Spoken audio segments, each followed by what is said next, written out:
அதானி நிறுவனம் தொடர்பான சர்ச்சைக்கு அரசாங்கம் விளக்கம்.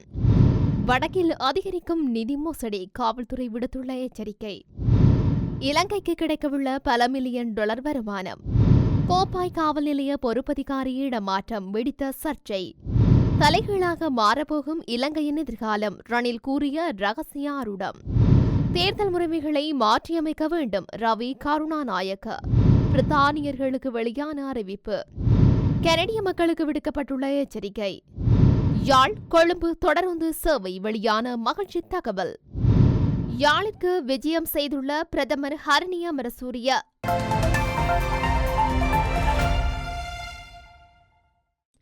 இந்தியாவின் அதானி குழுமம் தொடர்பில் எழுந்துள்ள சர்ச்சைகளுக்கு அரசாங்கம் விளக்கம் அளித்துள்ளது. குறிப்பாக மின்சார உற்பத்தி தொடர்பில் அதானி நிறுவனம் கோரிய விலை அதிகம் என சுட்டிக்காட்டப்பட்டுள்ளது. தொழில் பிரதி அமைச்சர் மஹிந்த ஜெயசிங்க இந்த விடயத்தை தெரிவித்திருக்கின்றார். இந்தியாவின் அதானி நிறுவனம் இலங்கையில் மின்சாரத்தை உற்பத்தி செய்வதற்கு கோரிய தொகையானது ஒப்பீட்டளவில் அதிகம் என அவர் குறிப்பிட்டுள்ளார். ஒரு அலகு மின் உற்பத்தியாக 8 அமெரிக்க சதங்களை அதானி நிறுவனம் கோருவதாகவும் இதனை விடவும் குறைந்த தொகையில் மின் உற்பத்தி செய்யும் பல நிறுவனங்கள் உண்டு எனவும் தெரிவித்துள்ளார்.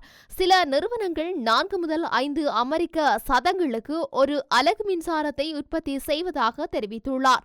அதானி நிறுவனத்துடனான பிரச்சனையானது மின் உற்பத்தி விலை தொடர்பானது என அவர் சுட்டிக்காட்டியுள்ளார். அதானி நிறுவனமும் குறைந்த விலையில் மின்சாரத்தை உற்பத்தி செய்து வழங்கினால் அந்த நிறுவனத்திடம் ஒப்பந்தத்தை ஒப்படைக்க தயார் என மஹிந்த ஜெயசிங்க தெரிவித்துள்ளார். அதானி நிறுவனம் தொடர்பில் உலக நாடுகளில் பல்வேறு சர்ச்சைகள் எழுந்துள்ளதாகவும், சில நாடுகளில் வழக்கு தொடரப்பட்டுள்ளதாகவும், சில நாடுகளில் விசாரணைகள் ஆரம்பிக்கப்பட்டுள்ளதாகவும் அவர் குறிப்பிட்டுள்ளார். வெளிநாடுகளுக்கு அனுப்பி வைப்பதாக ஆசை வார்த்தைகளை கூறி இளையோரை ஏமாற்றி பணம் பறிக்கும் சம்பவங்கள் வடக்கில் அதிகரித்துள்ளதாக காவல்துறையினர் தெரிவித்துள்ளனர்.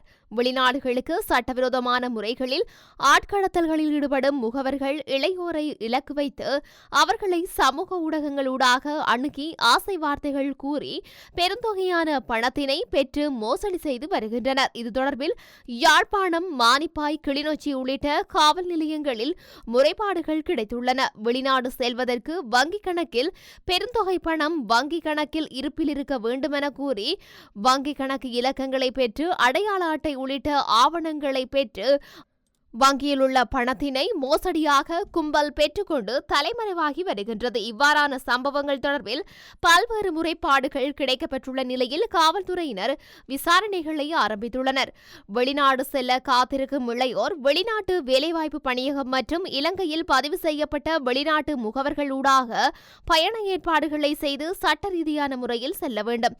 இது தொடர்பில் இளையோர் மத்தியில் விழிப்புணர்வு ஏற்பட்டாலே இவ்வாறான மோசடி சம்பவங்களில் இருந்து அவர்கள் தப்பிக்கொள்ள முடியும். இல்லையெனில் பெருந்தொகை பணத்தினை இழக்க நேரிடும் என காவல்துறையினர் குறிப்பிட்டுள்ளனர்.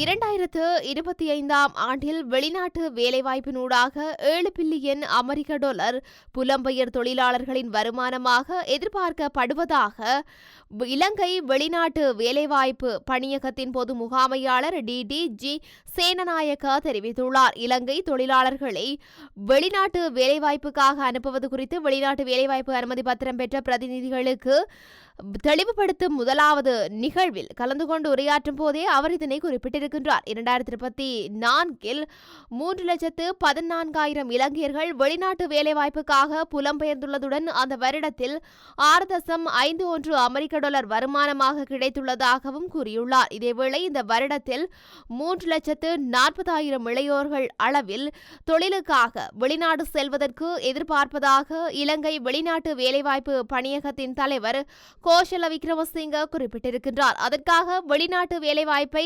பிரதிநிதித்துவப்படுத்தும் நிறுவனங்களுக்கு பாரிய பொறுப்பு காணப்படுவதாக அவர் தெரிவித்துள்ளார். கோப்பாய் காவல் நிலைய பொறுப்பதிகாரியை இடமாற்றம் செய்ய வேண்டாம் என கோப்பாய் காவல் பிரிவுக்கு உட்பட்ட பகுதிகளில் பொதுமக்கள் பெயரில் பதாதைகள் கட்டப்பட்டுள்ளன. கோப்பாய் காவல் நிலைய பொறுப்பதிகாரி வெதகெதர கடந்த 3 ஆண்டுகளுக்கு முதல் பொறுப்பதிகாரியாக பொறுப்பேற்றிருந்தார். தமிழ் மொழி பேசக்கூடியவராக இருந்தமையால் கோப்பாய் காவல் பிரிவுக்கு உட்பட்ட பகுதியில் வாழும் தமிழ் மக்கள் இவரை இலகுவில் அணுகக்கூடியவாறு இருந்தமையால் காவல் பிரிவுக்கு உட்பட்ட பகுதியில் குற்ற செயல்கள் பெருமளவில் கட்டுப்படுத்தப்பட்டிருந்தன. இந்த நிலையில் பொறுப்பதிகாரிக்கு பதுளை திடீர் இடமாற்றம் வழங்கப்பட்டுள்ளது. தமிழர் பகுதிகளில் தமிழ் மொழி பேசக்கூடிய காவல்துறை அதிகாரிகள் கடமையாற்ற வேண்டுமென பல்வேறு தரப்பினரும் கோரி வரும் நிலையில் தமிழ் மொழி பேசக்கூடிய பொறுப்பதிகாரி திடீர் இடமாற்றம் செய்யப்பட்டுள்ள நிலையில் குறித்த பதாதைகள் கட்டப்பட்டுள்ளமை குறிப்பிடத்தக்கது. முன்னாள் ஜனாதிபதி கோட்டபாய ராஜபக்சவின் வீழ்ச்சிக்கு சுமார் ஒரு வருடம் முன்பு அப்போதைய நாடாளுமன்ற உறுப்பினர் ரணில் விக்ரமசிங்க கூறிய அரசியல் மற்றும் பொருளாதார கணிப்புகள் பெரும்பாலான உண்மையாகின. இந்த நிலையில் சில நாட்களுக்கு முன்பு ரணில் விக்ரமசிங்க தனது நெருங்கிய பத்திரிகையாளர்கள் குழுவிடம் இதேபோன்ற பல கணிப்புகளை வெளியிட்டுள்ளதாக தென்னிலங்கை தகவல்கள் தெரிவிக்கின்றன. அதற்கமைய நாட்டின் எதிர்காலம் மீண்டும் இருளடையும் என்று ரணில் விக்ரமசிங்க அந்த பத்திரிகையாளர்களிடம் கூறியதாக தகவல்கள் வெளியாகியுள்ளன. வெளிநாடுகளுக்கு மக்கள் குடிபெயர நான் ஒருபோதும் ஊக்குவித்ததில்லை. ஆனால் தற்போதுள்ள நிலையில் அதனை செய்தால் நாட்டு மக்களுக்கு நன்மை ஏற்படும் என ரணில் குறிப்பிட்டுள்ளார். இந்தியாவின் சக்தி வாய்ந்த நபரிடமிருந்து சமீபத்தில் வந்த தொலைபேசி அழைப்பின் அடிப்படையில் முன்னாள் ஜனாதிபதி ரணில் விக்ரமசிங்க இந்த கணிப்புக்கு வழிவகுத்ததாக தகவல்கள் வெளியாகியுள்ளன. பெரும்பான்மை பலத்துடன் சமகால அரசாங்கம் ஆட்சியில் இருந்தாலும் பொருளாதார ரீதியான அவர்களின் அணுகுமுறை தொடர்பில் பல்வேறு விமர்சனங்கள் எழுந்துள்ளன. அரசியல் அனுபவமற்ற புதியவர்களால் நாட்டினை சரியான முறையில் நிர்வகிக்க முடியவில்லை என பல்வேறு தரப்பிலிருந்தும் அதிருப்தி வெளியிட்டுள்ள நிலையில் முன்னாள் ஜனாதிபதி ரணில் விக்ரமசிங்கவின் கருத்து வெளியாகியுள்ளமை குறிப்பிடத்தக்கது. செலவுகளை மேலும் குறைக்கும் வகையில் தேர்தல் முறைகளை மாற்றியமைக்க வேண்டும் என்று புதிய ஜனநாயக முன்னணி நாடாளுமன்ற உறுப்பினர் ரவி கருணாநாயக்க தெரிவித்துள்ளார். நாடாளுமன்றத்தில் நேற்று உள்ளூராட்சி தேர்தல் திருத்த சட்டம் தொடர்பில் உயர்நீதிமன்ற தீர்ப்பை சபாநாயகர் அறிவித்த பின்னர் ஒழுங்கு பிரச்சினையை முன்வைத்து உரையாற்றும் போதே அவர் இவ்வாறு கூறியிருக்கின்றார். உள்ளூராட்சி தேர்தல் தொடர்பில் உயர்நீதிமன்றத்தினால் அவர்களின் வியாக்கியானம் அறிவிக்கப்பட்டுள்ளது. இந்த நிலையில் செலவுகளை மேலும் குறைக்கும் வகையில் தேர்தல் முறைகளை மாற்றியமைக்க வேண்டும். மக்களிடையே இவ்வாறான செலவுகளை தாங்கிக் கொள்ள முடியுமா என்ற பிரச்சனைகள் உள்ளன. இதனால் செலவுகளை குறைக்கக்கூடிய முறைகள் உள்ளனவா என்று அரசாங்கத்திடம் கேட்கின்றோம். இந்த விடயத்தில் இதற்கு முன்னர் 8,900 பேரின் செலவுகள் மற்றும் 2,900 மில்லியன் ரூபாய் செலவிடும் பிரச்சினை தொடர்பில் கதைத்துள்ளோம். இந்த நிலையில் தற்போது முடிந்தளவு செலவுகளை குறைத்துக் கொண்டு செல்கையில் இந்த விடயத்தில் இதற்கு மேலும் செலவுகளை தாங்கிக் கொள்ளக்கூடிய தேர்தல் முறையை உருவாக்க முடியாதா என கேள்வி எழுப்பியுள்ளார். பிரித்தானிய பயணிகளுக்கு ஐரோப்பாவிற்கு பயணம் செய்யும் விதிமுறைகளில் தொடர்ந்து மாற்றம் கண்டுள்ளதாக தெரிவிக்கப்படுகின்றது. தற்போது ஸ்பெயின், போர்ச்சுகல், இத்தாலி, மால்டா மற்றும் கிரீன் போன்ற பிரபல சுற்றுலா நாடுகளுக்கு பிரித்தானியாவிலிருந்து செல்லும் பயணிகளுக்கு ETIAS மூலம் முன்பதிவு செய்ய வேண்டிய அவசியம் உருவாகியுள்ளது. இது கடவுச்சீட்டு முத்திரை முறையை நீக்கி பயணிகளின் உள்நுழைவு மற்றும் வெளியேற்ற விவரங்களை மின்னணு முறையில் சேமிக்கின்றது.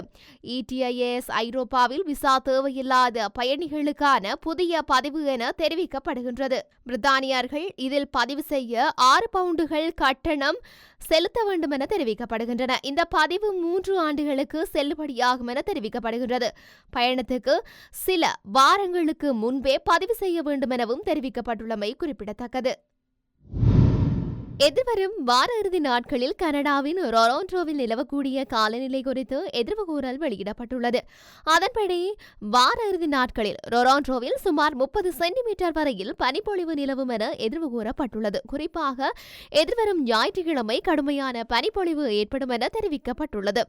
ஞாயிற்றுக்கிழமை காலை மற்றும் மதிய வேளைகளில் சாரதிகள் மிகவும் அவதானத்துடன் வாகனங்களை செலுத்த வேண்டும் என அறிவுறுத்தல் வழங்கப்பட்டுள்ளது. இதேவேளை கனடாவின் சில பகுதிகளில் தபால் விநியோகம் இடைநிறுத்தப்பட்டுள்ளதாக கனேடிய தபால் திணைக்களம் அறிவித்துள்ளது. கனடாவில் தொடரும் பனி புயல் காரணமாக கனடாவில் ரொராண்டோ பாடசாலைகளுக்கு விடுமுறை வழங்கப்பட்டுள்ளதாகவும் அறிவிக்கப்பட்டுள்ளமை குறிப்பிடத்தக்கது.